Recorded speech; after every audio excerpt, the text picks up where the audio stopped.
વડોદરા જિલ્લાનું સૌથી મોટું ડભોઈ તાલુકાનું વડવાના સિંચાઈ તળાવ 90% ભરાયું. આસપાસના ખેડૂતો તળાવ ભરાતા ખુશખુશાલ. ડભોઈ તાલુકાનું વડવાના તળાવ ગાયકવાડી શાસનમાં 110 વર્ષ પહેલા ખેડૂતોને સિંચાઈનું પાણી મળી રહે તે માટે બનાવવામાં આવ્યું હતું. હાલ ડભોઈના 28 ગામના લોકો આ તળાવનો લાભ લઈ રહ્યા છે, જેમાં 20 ગામ અને 8 વસાહતનો સમાવેશ થાય છે. વડવાના તળાવનું પાણી ડાંગર પકાવતા ખેડૂતો માટે આશીર્વાદરૂપ છે. આ વખતે 90% ભરાયું છે, એટલે શિયાળો ઉનાળો પાક સારો લઈ શકાશે.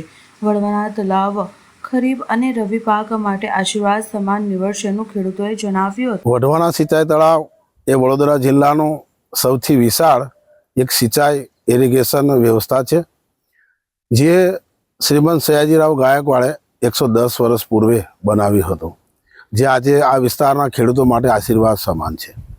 ચાલુ સાલ ધોધમાર વરસાદ એટલે કે ભરપૂર ચોમાસાને કારણે આ વઢવાણા સિંચાઈ તળાવ સંપૂર્ણપણે ભરાઈ જવા પામેલ છે. લગભગ 90% જેટલો ભરાઈ જવા પામેલ છે.